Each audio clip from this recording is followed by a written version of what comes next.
Hey, I just got back from my road trip and it was great. It was fantastic. Um, let's look together and see how the truck fared out. So before I show you how the truck is now, let's look at how it was in New Brunswick when I stopped and just before we left and had to do a sort of a walk around and a check over, and let's look at that.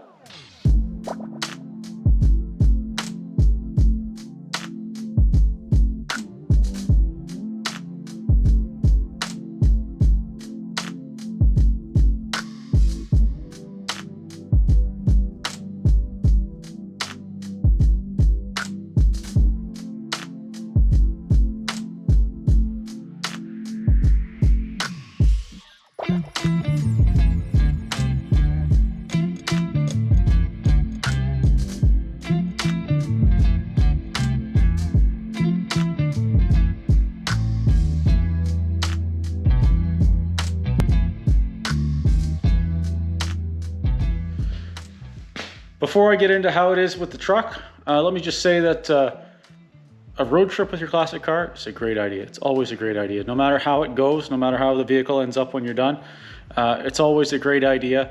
The people you meet along the way, you know, I'm not the kind of person that goes out and just starts talking to people and just starts, you know, engaging in conversation. Although it's very easy to do on the East Coast because the people are extremely friendly. People will come up to you, they'll talk to you about your vehicle, they'll talk to you about, you know, what's been done, where you're going, where you're heading. It's fantastic. It really opens up a whole different dimension of a vacation or a road trip. So I encourage everyone, you know, that's what we work on our cars for, be able to use them.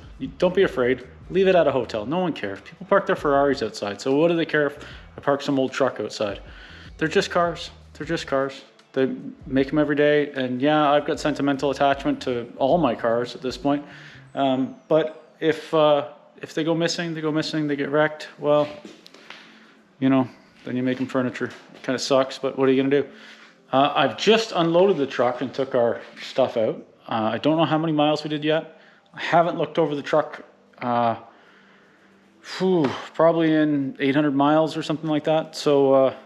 I guess we'll look at it together and see how bad it is. All in all, I think it went well. Okay, I guess the first thing we'll do is see how many miles we actually did. My speedometer, hood's warm. My speedometer is in, well, my speedometer's in kilometers and miles. If that makes sense. Hang on, let me get my seat oriented. So, let's see here. So, see kilometers an hour, but if I change this, go to my trip gauge. So that's total miles on the truck since I had the engine in it. So 179 miles since the last tank. And 2,664.9 miles. I'm not sure what that is in kilometers. I have to do the math on that. Probably what, 4,000 or something? Yeah, and I want to say it was mostly trouble-free. I did have one issue. When we got to, I've had this problem before. I've had this problem since I've owned the truck. When you get about 100 miles on it and it gets warm, the clutches and the posi in the rear end will start to grab. And at low speeds, low speed turns, it'll bind and grind. Any of you guys that have had old posies know what I'm talking about.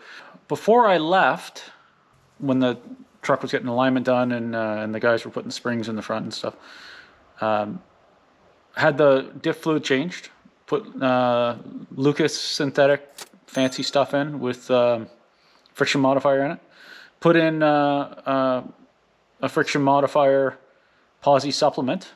Just, I believe it was either a Dodge one or a generic one or something. Anyways, by the time I got from between New Brunswick, well, when I got to the cruise night in New Brunswick, it was starting to do it. Yeah, you'd make a low speed turn and it would just crunch and bind, and it sounded like a tire was rubbing, but it's not rubbing. It's the rear end binding up, the clutches sticking together in the differential. So when I got to my mother-in-law's in Prince Edward Island. I picked up a hand pump and I pumped out the fluid out of the drain hole because I didn't have a gasket or any silicone or anything to make a new diff cover. Used my mother-in-law's flour tray. I didn't realize they're designed to let water out. They let gear oil out too. I changed the fluid with just regular 80W90 and I put in GM AC Delco friction modifier for posi fluid. I think it was smooth as silk the whole way home. So that solved that problem. We'll look at now and see if it's leaking because it was dripping a little bit from the cover only when it was warm. There's still lots of fluid in it, but let's look over the truck. Okay, so starting at the back-ish, I did have a loom on this wire. It's gone. I think I still have it, but I had to take it off. Didn't have to use a spare tire. That was good. Let's look at the box here. The box held up great. Got a little deformed at the front. I broke that clasp right when I was packing it up before I left, so I used a ratchet strap over it. I think later on I'll get like a leather belt or something to buckle it together, but this box is going to stay in here. It's been great, and we had one rainstorm and it was fine. This is my pump that I bought for the rear end. Let's look underneath. Now you guys are looking at it with me for the first time since I've looked at it since Prince Edward Island. Actually, it's a while ago, and it's leaking. You can see I threw some RTV on the bottom of it there to try and stop it from leaking. There's a little drip there. You see the diff housing's wet, so that cover is leaking. It's not the end of the world. I also noticed when I was there that on the rough roads, you can see where that distribution block for my brake was running into the bed on the wood on the bed floor, because there's not a lot of clearance there. I think later on I'm going to move those brake lines and move that distribution block because it does reduce my clearance by about 1 inch. And I do see that this bolt is backed out, which is interesting. Probably from the repeated slamming on that bed floor, which some of the roads in rural New Brunswick were pretty rough, so I can see why that was doing that. This guy was a little tweaked before, so in my install video when I installed the fuel system, I said I was going to change that. I guess I didn't do that. Everything else, I put rubber protectors on everything, and no issues there. Coilovers are still coiled over. Diff is certainly, yeah, it's leaking. But the good news is my clutches aren't gone. Diff cover gasket's an easy fix, so I'll do that. Tires held up. Still warm. No, warm. Brakes were fine the whole time. Everything was good there. It's a bit of a mess inside, but it was good. My wife said the seat was comfortable. I found the having that extra pad on the driver's seat was a game changer for me. So that was good. It's a good call to bring that with us. Yeah, I haven't washed it or anything. I never washed it the whole time we were away. Wheels are dirty, bugs, lots of bugs. Lots of bugs. Check this out.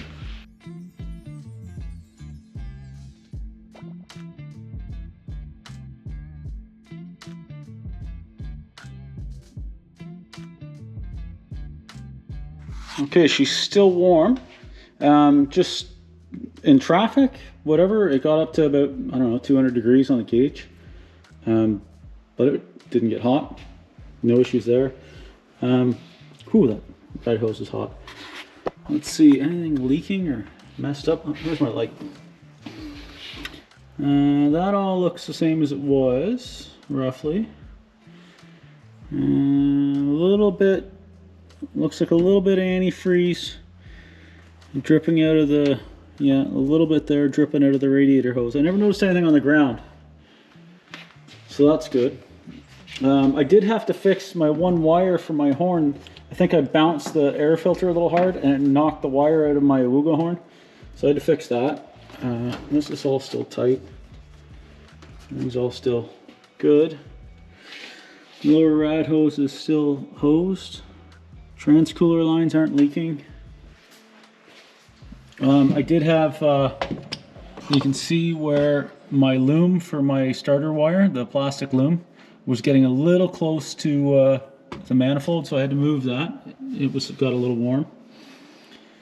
A little dusty, but other than that, looks good. Let's check the oil.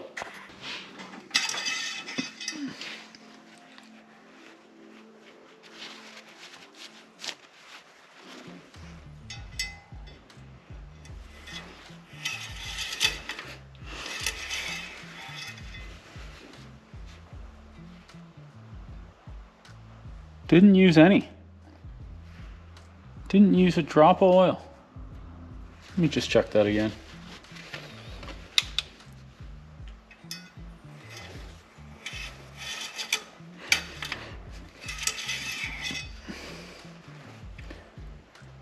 Didn't use a single drop of oil.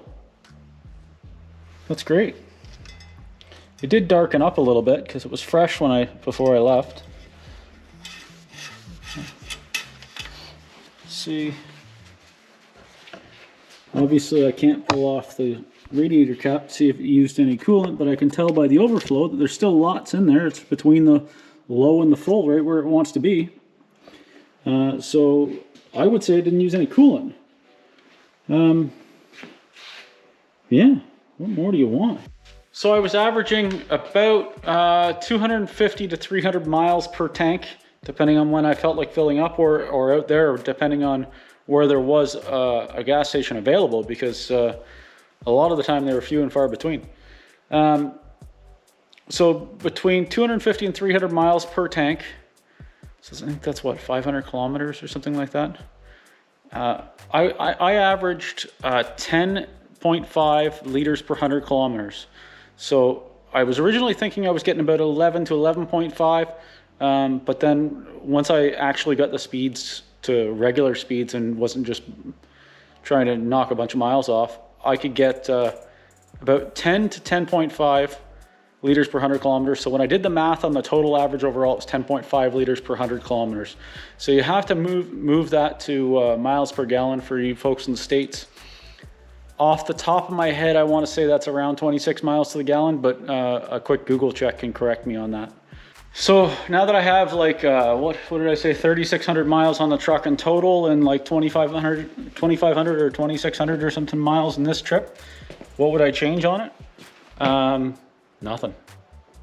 I'm gonna move that that brake block when I change the diff cover gasket.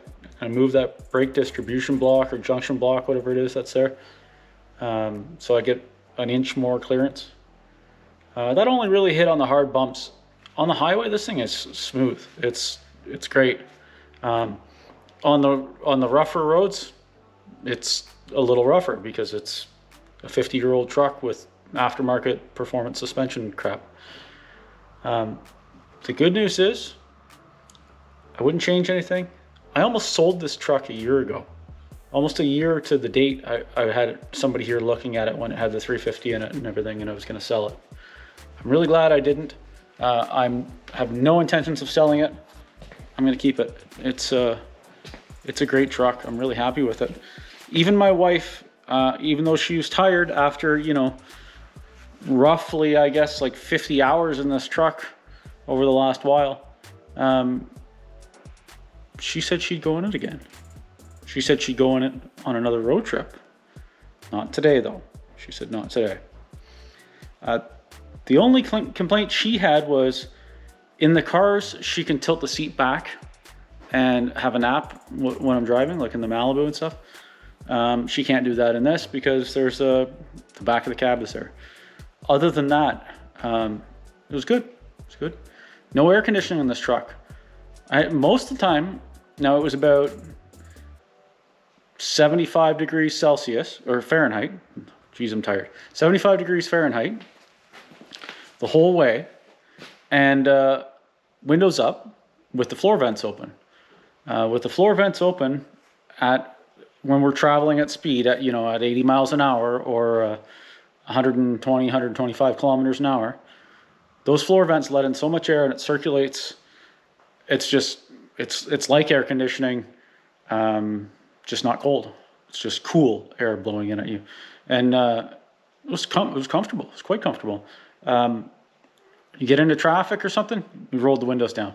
Now, would I want to be in traffic downtown Toronto with the windows down and breathing in all the smog, or trying to keep them up or whatever in Toronto? No. But on an East Coast road trip where we're on long country roads, it was fantastic. So I wouldn't do anything different on this truck. That's the takeaway, and I'm quite happy with it. I was prepared for a lot of different things that could have happened. I brought some wiring stuff, and really the only thing I had to fix the whole time was when I got to Ottawa, the one headlight wasn't working and a junction block or a connector had broken. I had to fix that. The horn came unplugged once. I had to plug that back in, and just that bit with the diff where I changed the fluid because I would dare to say that I didn't have the right fluid in it. Let me know where you guys have gone, what road trips that you have done with your old cars, where you plan to go. Shoot me a comment. I respond to all the comments. I really do my best to do that. Thanks very much for watching, and consider subscribing if you get a chance. Thanks.